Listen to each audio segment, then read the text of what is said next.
British Airways Flight 870, a Boeing 767-300, prepared for its scheduled journey from Khartoum, Sudan to London Heathrow on the evening of June 24, 2004. On board were 176 passengers and 11 crew members, expecting a standard overnight flight across the African continent before reaching Europe. The aircraft had undergone routine checks, and the crew was well rested, ready for what should have been an uneventful flight. Inside the cockpit, Captain John Reynolds and First Officer Mark Sullivan reviewed their departure procedures. The Khartoum airport was bustling with late-night departures, the heat of the Sudanese summer lingering, even as the aircraft taxied toward the runway. "Tower, British Airways 870 ready for takeoff," Captain Reynolds called in. The clearance came through and the aircraft accelerated down the runway.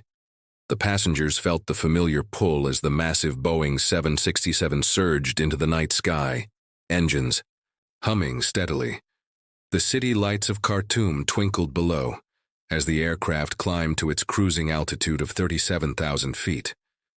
But unknown to the crew and passengers, something ominous was developing.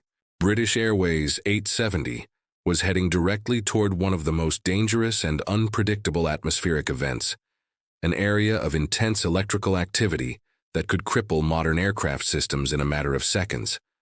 The aircraft had been in the air for a little over an hour, flying smoothly through the night sky. The flight attendants moved through the cabin, offering drinks and snacks. Passengers settled in for the long flight, some watching movies, others drifting into sleep.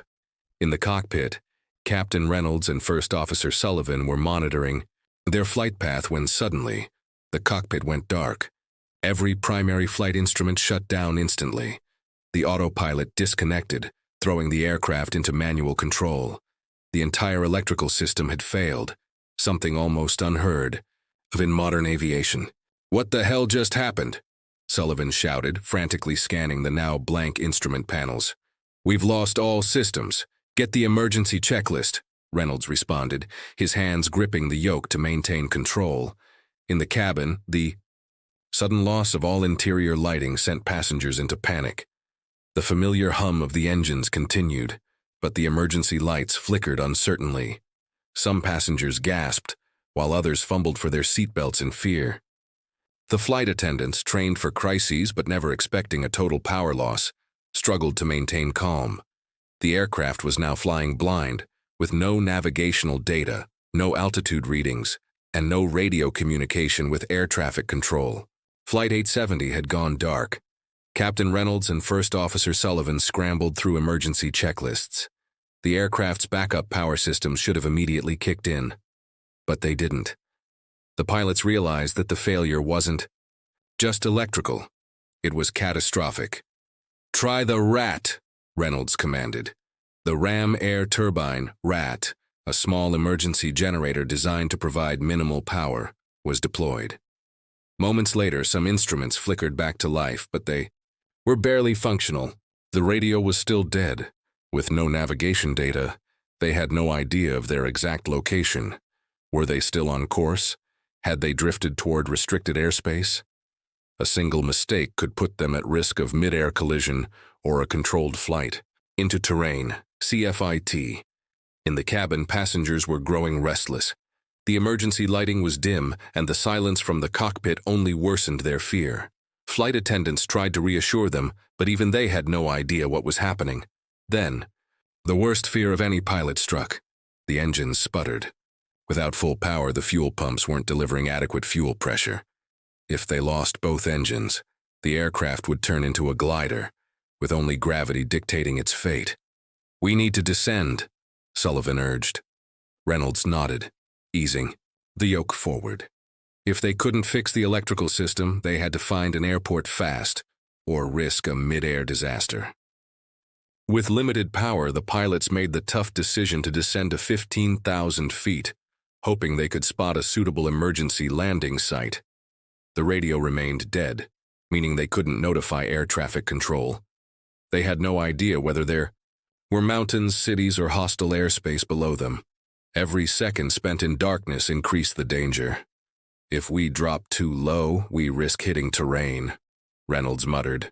But if we don't, we'll run out of fuel before we find a runway. The aircraft was now caught in a delicate balancing act.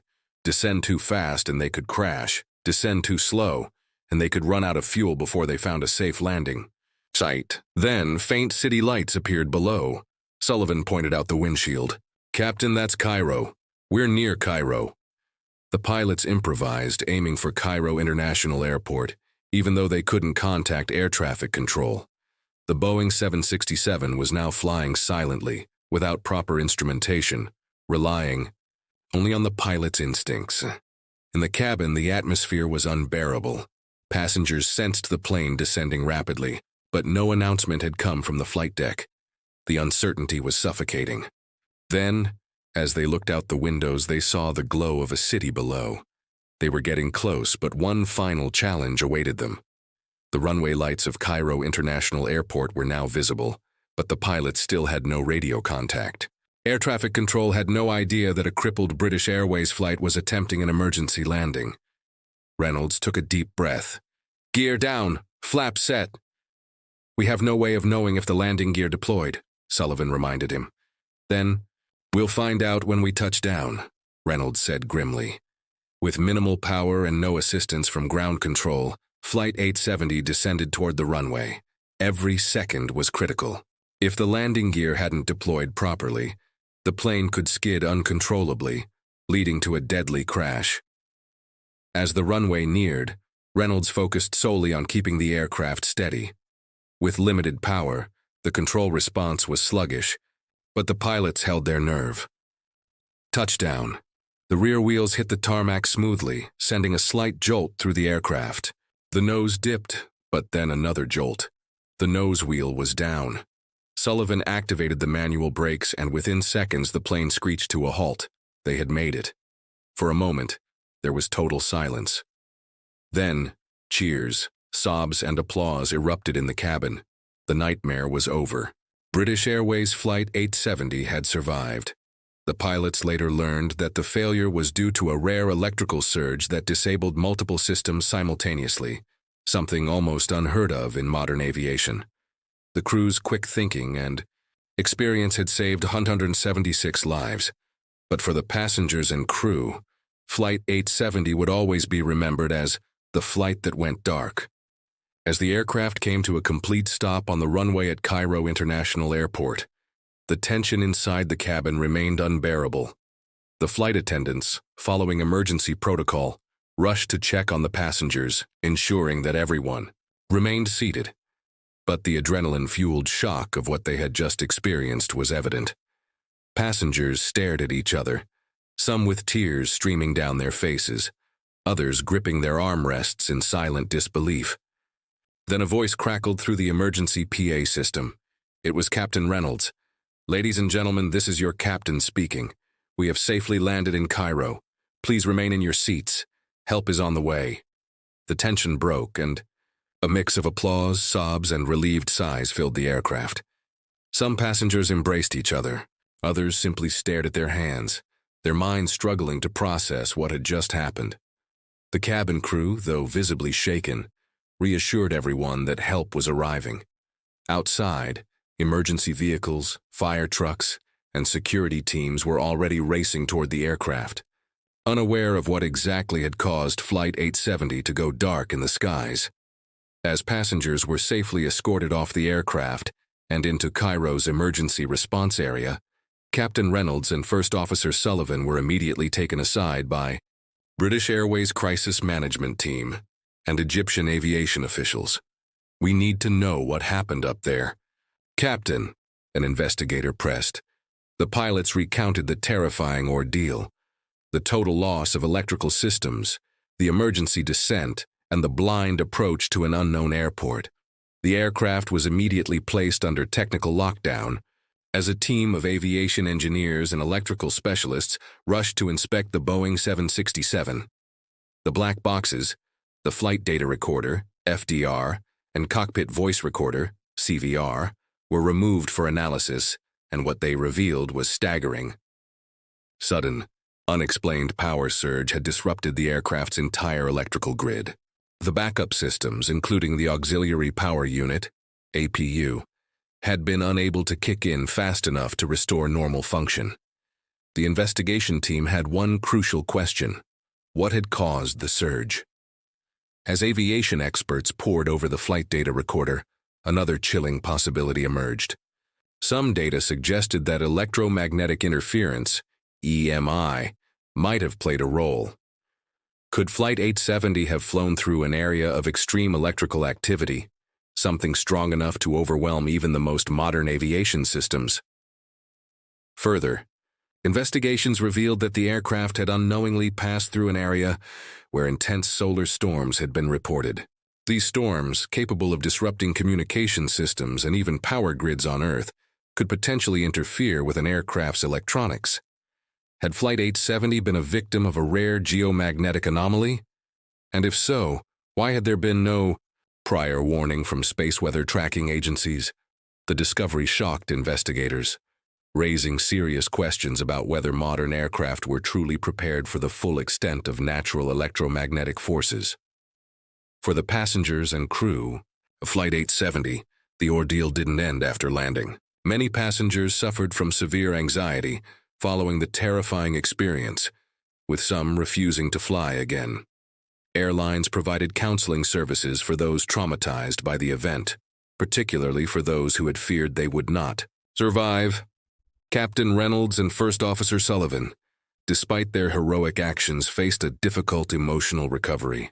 They were hailed as heroes for their calm under pressure, but both admitted later that it had been the most terrifying moment of their careers. Several flight attendants, shaken by the experience, opted to resign from flying permanently, unwilling to endure the risk of such an event happening again. British Airways faced public scrutiny, with many asking how a Boeing 767 could experience such a catastrophic failure without prior warnings. The airline launched an internal review into the preparedness of its fleet against electrical anomalies. The near disaster of Flight 870 sparked major discussions in the aviation industry. If electromagnetic forces could disable an aircraft so suddenly, what protections existed to prevent another blackout at 37,000 feet? As a result, Boeing and other aircraft manufacturers began implementing additional shielding measures in commercial airliners to guard against electrical surges. Airlines also revised their electrical failure protocols, ensuring that pilots were better trained in handling sudden system-wide failures.